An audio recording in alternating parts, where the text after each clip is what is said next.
In our modern society, there is so much focus on intelligence. And by intelligence, I mean our intellectual capabilities, what we know, what we have understood, what we remember, and what makes sense to our mind. But I believe that there's another form of intelligence, intuitive intelligence. And this is the aspect of us that knows stuff without quite knowing how we know it. And I really believe that to live a meaningful, fulfilling, and aligned life, we need to balance out these two aspects within our lives. So in this video, I'm going to give you some tips on how you can do this on a daily basis. If we're meeting for the first time, hi, I'm Higginson. I'm a speaker, mentor, and channel for awakening hearts and conscious creatives. I believe that we are all here for a very specific purpose.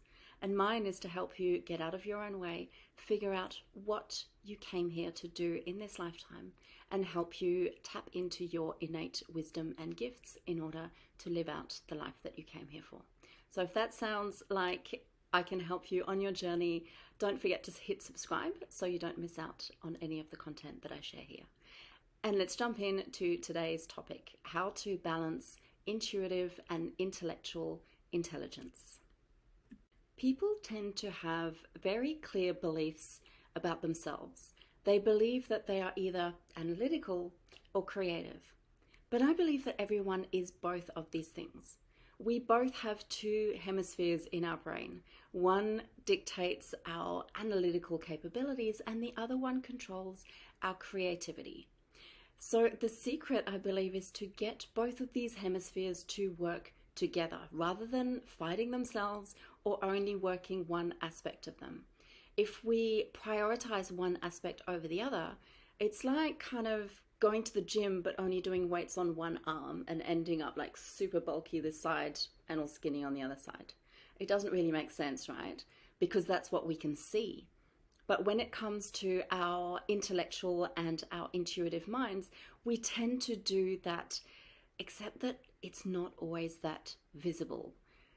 So if you're someone like me, you may be really good at getting organized and strategic and writing a really detailed shopping list or plan out your day, but then you forget your diary at home or you leave the shopping list on the kitchen counter. Does that resonate? Okay, so let's jump into how we can use our analytical capabilities and our creative mind together. In order to tap into all of our resources, our intelligence and our intuition, we need to be present. I know that sounds really simple, but it's really not as easy as it sounds. You may have kids that are constantly demanding your attention. You may have a high pressure job. You may have a lot of things to fit into your calendar. But we tend to get really caught up in the busyness of things, running from one thing to another as if that makes us more efficient. It doesn't. What does make us more efficient is calming our nervous system, coming into a rest and digest state and moving from there. So rather than rushing from one thing to the next and trying to tick off all the to-dos off our list, taking moments to pause. And in that pause, coming back to the present moment, coming back into our bodies, coming back to the breath, and then moving from that place. When we are grounded, calm, and centered, we get more done. We are able to really use all of our resources to be more effective and more efficient throughout the day. So this comes down to deciding how you are starting your day.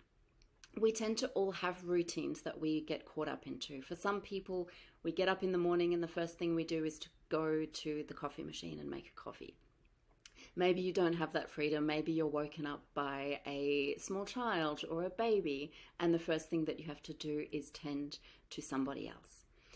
But for a lot of us, when we wake up in the morning, the first thing that we do is roll over and grab our phones. Maybe that is your alarm and you need it to be. But we tend to open up our phones and start scrolling our emails, social media, looking at what everybody else is doing. And what we're doing with that is we're drawing ourselves out of the present moment and we're allowing everybody else's agenda to kind of just get mixed up with ours. We lose our focus, we lose our sense of presence, and we start to become more anxious. So I believe that it can be an absolute game changer to just focus in those first moments in the morning on how it is that you desire to feel, and make a point of prioritizing that. Being able to tap into our analytical intelligence and intuitive intelligence, particularly as women, will happen at different times of the day. Some of us are very awake first thing in the morning. Some of us take a little bit longer to get going. When you are in your optimal analytical state, take advantage of that.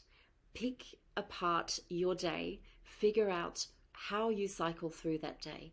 And when you are feeling organized, harness that energy and write down all of the things that you need to do, get organized, schedule, plan for the day, the week, or the month ahead.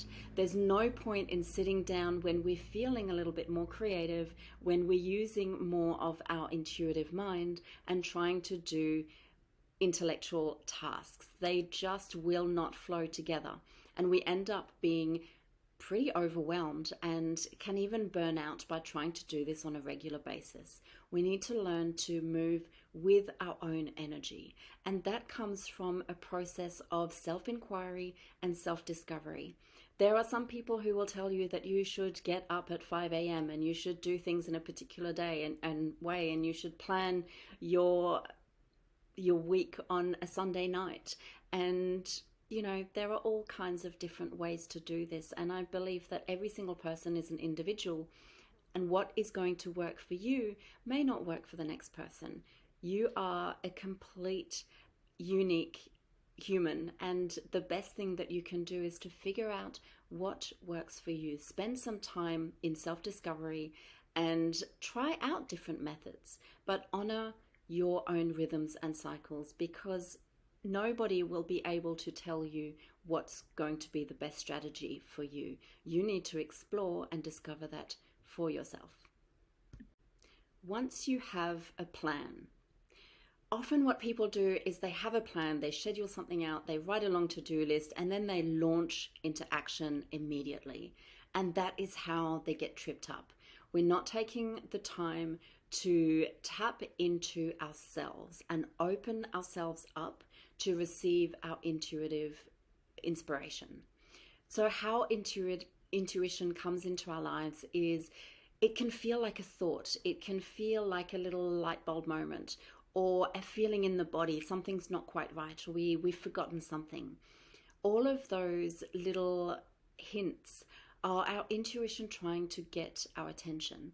But if we're not connected to our body, we can often miss those messages. If we're stuck in our heads and we're running around and we're just looking at that list and trying to tick off all of the tasks, we forget that our intuition is already guiding us to have this structure, but to do it in a more effective way than maybe our analytical mind had laid it out.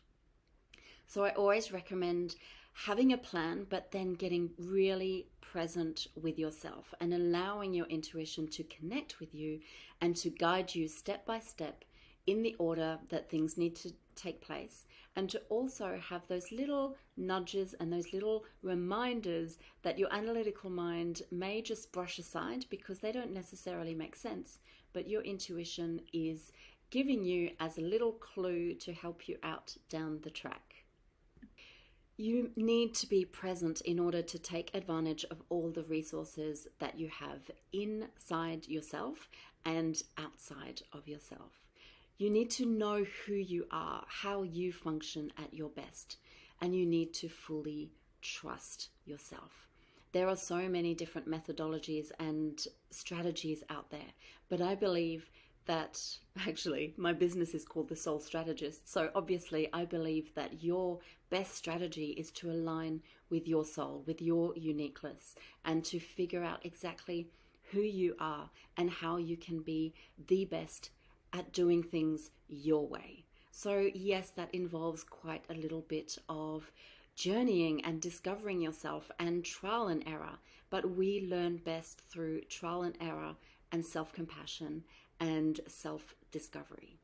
So if that feels like something that you would like to dive deeper into, getting to know yourself and getting to move out of the way all of the things that have been influencing you in a negative way and holding you back, I would love to have a chat. You can find all of the links below to my courses, programs, and services that may support you. Thanks for watching. If you enjoyed this content, I would love you to take a moment to comment below, subscribe to the channel so you don't miss out on any of the resources that I share around here. Thank you for being you, and I wish you a beautiful day. I'll see you in the next one.